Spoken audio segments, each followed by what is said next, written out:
महाराष्ट्र से सरकार चली गई, लेकिन सरकार में बने रहने की लालसा एनसीपी सुप्रीमो के मन से नहीं जा रही है।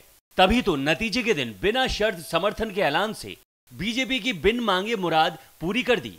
बीजेपी का साथ देने पर हुई किरकिरी के बाद पवार अब सफाई देते फिर रहे हैं। एक अंग्रेजी अखबार को दिए अपने इंटरव्यू में पवार ने कहा है कि अगर विधानसभा में बहुमत साबित करने के लिए वोटिंग होती है तो उनकी पार्टी सदन से वॉकआउट करेगी। पार्टी नेता भी पवार के इस बयान का समर्थन कर रहे हैं।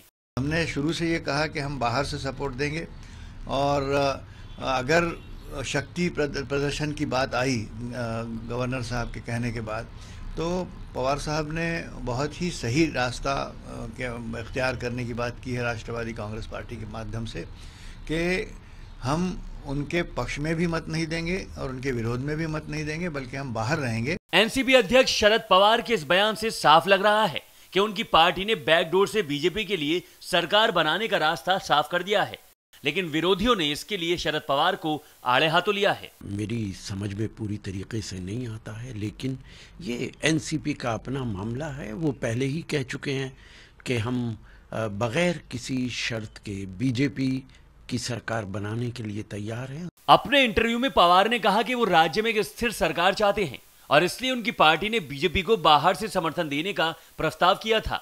उधर कांग्रेस के साथ 15 सालों तक सत्ता में रही एनसीपी के मुखिया ने अपने इंटरव्यू में पूर्व मुख्यमंत्री पृथ्वीराज चव्हाण के उस आरोप पर भी निशाना साधा है, जिसमें चव्हाण ने कहा था कि अपने नेताओं को घोटाले की आंच से बचाने के लिए एनसीपी ने बीजेपी को समर्थन देने का ऐलान किया।